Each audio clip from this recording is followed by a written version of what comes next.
Hello नमस्कार दोस्तों, स्वागत है मेरे YouTube चैनल पर आप सभी का। आज हम करेंगे अलवर राज्य के किसान आंदोलन। इससे पहले हम कौन से किसान आंदोलन कर चुके हैं? बिजोलिया कर चुके हैं, बेंगू कर चुके हैं, बूंदी कर चुके हैं। किसान आंदोलनों की श्रृंखला में आगे बढ़ते हुए आज हम करेंगे अलवर राज्य के किसान आंदोलन, जिसमें दो प्रकार के किसान आंदोलन आएंगे। एक नींबू चना पढ़ेंगे, एक मेव किसान आंदोलन पढ़ेंगे। आइए देखते हैं दोस्तों इसमें क्या है। अलवर राज्य के किसान आंदोलन है वो जो अन्य किसान आंदोलन अपने पढ़े थे, उन किसान आंदोलनों से जो मुद्दे थे बहुत अलग थे। कैसे थे अपने पढ़ेंगे अभी, कैसे इधर देखते हैं। इसमें क्या है, 80% अलवर राज्य में जो 80% भूमि थी वो खालसा क्षेत्र के अंडर में आती थी। अब देखो दोस्तों, खालसा भूमि कौन सी होती है? खालसा भूमि ऐसी भूमि होती है जिस पर राज्य सरकार का नियंत्रण हो, या राज्य सरकार के अधीन आने वाली भूमि होती है, वो क्या होती है? खालसा क्षेत्र में आ गई। कितनी थी? 80% भूमि थी। 80% भूमि किसमें थी? खालसा क्षेत्र में। और 20% किसमें थी? जागीरदारों में, जागीरदारों की थी। 20% भूमि जो अलवर में थी वो किसकी? जागीरदारों की थी। राजस्थान के अन्य किसान आंदोलनों से भिन्न मुद्दे थे। ये भिन्न मुद्दे थे, कैसे थे अपने अभी पढ़ेंगे। अपने जैसे पहले पढ़े थे ना वैसे मुद्दे नहीं थे, इसमें बहुत ही उच्च लेवल के मुद्दे थे। कैसे? अब पहले नींबू चना हत्याकांड, ये डेट आप याद कर लेना। नींबू चना हत्याकांड कब हुआ? तो 14 मई 1925 को हुआ। कब हुआ? 14 मई 1925 को नींबू चना हत्याकांड कब हुआ? 14 मई 1925 को। बहुत इंपॉर्टेंट है दोस्तों, बहुत इंपॉर्टेंट, बहुत बार परीक्षा में आया हुआ है। आपको बता नहीं सकता, इतनी बार आया ये, हर परीक्षा में आता है ये, हर परीक्षा में। नींबू चना हत्याकांड कब हुआ? नींबू चना हत्याकांड कब हुआ? तो 14 मई 1925 को हुआ। 14 मई 1925 को हुआ। ठीक है। अब ने क्या है, अब देखो, नींबू चना हत्याकांड हुआ, सीधा तो नहीं हुआ। एक सोचने वाली बात है, सीधा नहीं हुआ। हम इसके क्या धीरे धीरे पृष्ठभूमि पढ़ेंगे कि कैसे हत्याकांड का पहुंचा। नींबू चना जो किसान आंदोलन था कैसे हत्याकांड बना, ये अपने पढ़ेंगे अब। ठीक है। इसमें अलवर राज्य में पहली बार क्या हुआ? 1876 में क्या हुआ? एक भूमि बंदोबस्त लाई। कौन लाए? पीडब्ल्यू पाउलेट आए। पीडब्ल्यू पाउलेट, पीडब्ल्यू पाउलेट लाए। और इसमें क्या 16 वर्षों के लिए ये भूमि बंदोबस्त था। और ये 6%, इन्होंने कहा कि 6% इसमें लगान लेंगे। 6% लगान तो दोस्तों लेंगे, लेकिन इसमें क्या हुआ? भूमि बंदोबस्त था ना, इसमें एक चीज और थी। क्या थी? कि कुछ जो जातिगत आधार पर इसमें छूट दे दी। कैसे? राजपूत जो किसान थे उनको छूट थी, ब्राह्मण जो किसान थे उनको छूट थी, और जो उच्च वर्गीय किसान थे, पैसे वाले थे, उनको भी छूट थी। ठीक है। अब आगे देखते हैं। दूसरा भूमि बंदोबस्त आया कब? 1900 में। 1900 में आया, MFO डायर द्वारा लिया गया। कोई इंपोर्टेंट नहीं है ये, लेकिन तीसरा थोड़ा इंपोर्टेंट है। तीसरा कैसे? NLDICO आया। इसने क्या किया? जो जातिगत आधार पर जो मिल रही थी, रियायतें मिल रही थी, छूट मिल रही थी, उनको क्या कर दिया? रद्द कर दिया कि हम इस प्रकार की छूट नहीं देंगे। कैसे? ये देखो, भू राजस्व बढ़ा दिया इसने। आते ही जो 6% भू राजस्व था पाउलेट ने दिया, उसको भी क्या कर दिया? बढ़ा दिया। राजपूत किसानों को किसी प्रकार की छूट नहीं दी गई, ये भी नहीं दी गई। जातिगत आधार पर जो छूट मिल रही थी उसको भी क्या कर दिया? इसने समाप्त कर दिया। मंदिरों की जो आसपास की भूमि थी उसको भी क्या कर दिया? खालसा घोषित कर दिया। क्या कर दिया? खालसा घोषित कर दिया। खालसा भूमि आपको बता ही दिया कौन सी होती है। ठीक है। इसके बाद में क्या हुआ? जो राजपूत किसान थे, जो राजपूत किसान थे, उन्होंने राजावत थे, उसमें कुछ शेखावत थे। दोनों ने क्या किया? हम तो जो पाउलेट ने जो जारी किया था भूमि बंदोबस्त, उस पर वो देंगे हम तो। ये कह दिया कि हम तो उस प्रकार की दर ही देंगे। ऐसा क्या कर लिया उन्होंने? फैसला ले लिया कि हम तो वही देंगे दर। फिर क्या है, अक्टूबर 1924 में माधो सिंह और गोविंद सिंह, थोड़ा ध्यान रख लेना, ये नेतृत्व करता थे, इसके बीच में आएंगे थोड़े। तो माधो सिंह गोविंद सिंह, माधो सिंह गोविंद सिंह, दोनों ध्यान रखना ना। माधो सिंह गोविंद सिंह आए, और इसमें क्या पुकार शीर्षक से एक क्या है पंपलेट जारी किया गया। क्यों किया गया जारी? किसानों को जागृत करने के लिए किया गया। कब शीर्षक है? इससे इनको इतना लाभ हुआ। कैसे हुआ? कि राजपूत किसान को जो अभियान चल रहा था, इसने आंदोलन का रूप ले लिया, पता ही नहीं चला। इतना कामयाब हुआ ये। कैसे? अभियान था, अभियान से क्या है आंदोलन बन गया, पता ही नहीं चला कब से। इसके बाद में क्या हुआ?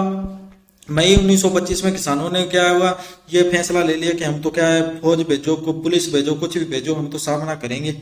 हम तो क्या है राजस्व की दर है वो कम करवा के छोड़ेंगे। तो ये किसानों ने क्या है फैसला ले लिया।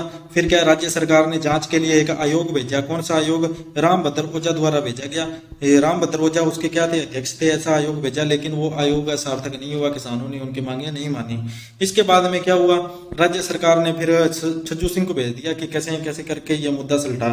उसने क्या है, छज्जू सिंह आए 13 मई 1925 को, और वहां नींबूचना में क्या सेना को लेकर आए, और नींबूचना जो बानासुर तहसील में पड़ता है, इसको क्या है घेर लिया। वहां पर किसानों सभा कर रहे थे किसान, उनको घेर लिया। और कमांडर छज्जू सिंह ने आदेश दे दिया कि भैया ऐसे तो मांगे नहीं मानी गई है, क्या कर दे अपनी गोलियां चलवा दी। तो 14 मई 1925 को क्या है गोलियां चलवा दी। 14 मई 1925 को गोलियां चलवा दी, और वहां पर क्या हुए गोलियां दाग दी। और इससे क्या है कि बहुत ज़्यादा किसानों की हत्या हुई और जो सीध में आए उनकी तो मृत्यु हो गई, कुछ हाथ आए उनको क्या है कैद कर लिया, कैद करके और जेल में डाल दिया। इसके बाद में क्या हुआ, जांच की गई, जांच की पूरी कहानी किस्मत तरुण राजस्थान की जो पत्रिका थी उसमें प्रकाशित की गई।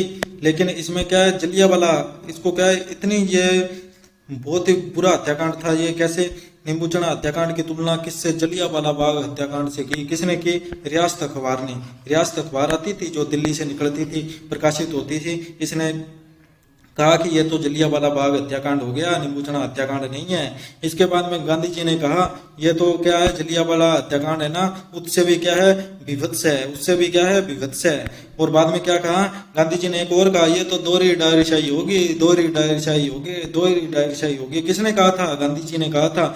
और एक बीएफ भरूचा थे, बीएफ भरूचा ने भी कहा, किसको कहा था, आपको एक बात याद रखनी है, इंपॉर्टेंट है दोस्तों, उस टाइम में पूछे कि शासक कौन था नींबूचना में, तो कौन, जय सिंह, महाराजा जय सिंह थे, ठीक है, महाराजा जय सिंह के टाइम हुआ था ये, तो ये हत्याकांड। तो उसने जय सिंह को कहा, किसने, बीएफ भरूचा ने, कि वो तो सुबह सुबह क्या याद कर ले, रूसी क्रांति को याद कर ले, वह रूसी क्रांति को प्रेत सुबह प्रातः सुबह काल उठते ही याद कर ले। ऐसा किसने कहा, ऐसा कहा बीएफ भरूचा ने, बीएफ भरूचा ने कहा था। इसके बाद में अपने देखो दोस्तों ये हत्याकांड कैसे बना, हत्याकांड का नाम दिया था रामनारायण चौधरी ने। रामनारायण चौधरी ने कहा ये नींबूचना किसान आंदोलन नहीं है, ये तो नींबूचना हत्याकांड है।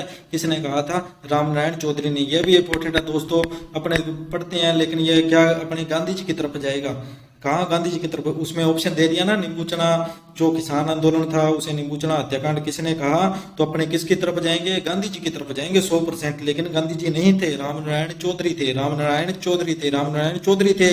पंडित, इसमें क्या है लास्ट में क्या हुआ, पंडित हरबख्श क्या जज थे, उन्होंने सुनवाई की और किसानों के पक्ष में फैसला लिया। और जो महाराजा जय सिंह थे उन्होंने कहा कि हम क्या करेंगे, जो भी अपने नुकसान हुआ है जिन जिन किसानों का, उनको आर्थिक खर्चे हम देंगे और सहायता दी उन्होंने। इस प्रकार से धीरे धीरे ये क्या राजस्व भी घटा दिया गया, नया भूमि बंदोबस्त था वो भी लागू कर दिया गया। तो धीरे धीरे अपने आप ये किसान आंदोलन समाप्त हो गया। तो इसमें की पॉइंट क्या है दोस्तों, की पॉइंट ये है कि एक तो याद रखना है अपने 14 मई 1925, 14 मई 1925, 14 मई 1925, एक तो याद करना है, क्या याद रखना है, 14 मई 1925 नींबूचना हत्याकांड हुआ। किसने गोलियां चलवाई थी, छज्जू सिंह ने। किसने चलवाई, छज्जू सिंह ने। माधो सिंह और गोविंद सिंह, माधो सिंह गोविंद सिंह, माधो सिंह गोविंद सिंह नेतृत्व करता थे उसमें। बीच में रामनारायण चौधरी ने कहा था, क्या कहा था, ये तो क्या है, ये तो क्या है, नींबूचना हत्याकांड है, नींबूचना किसान आंदोलन नहीं है, ये नींबूचना हत्याकांड है। गांधी जी ने कहा ये तो दोहरी डायरशाही है। रियासत अखबार में कहा ये तो जलियांवाला बाग हत्याकांड है। जलियांवाला बाग हत्याकांड से भी विविध किसने बताया था, महात्मा गांधी जी ने बताया था। इस प्रकार से पुकार शीर्षक से पंपलेट जारी किए गए और तरुण राजस्थान पत्रिका है उसमें भी क्या है, जांच कैसी हुई कैसे नहीं, उसकी क्या है पत्रिका में ये सब आर्टिकल क्या है प्रकाशित किए गए। इस प्रकार से ये की पॉइंट है, 5 से क्वेश्चन बनने वाले हैं, इसमें से बनेगा तो इसमें से बन जाएगा, नहीं तो दोस्तों नहीं आएगा प्रश्न, इतनी मैं गारंटी लेता हूँ, ठीक है। ओके दोस्तों, सब्सक्राइब कर लेना चैनल और शेयर कर दिया करो और लाइक कर दिया करो वीडियो को, ओके ठीक है दोस्तों, धन्यवाद।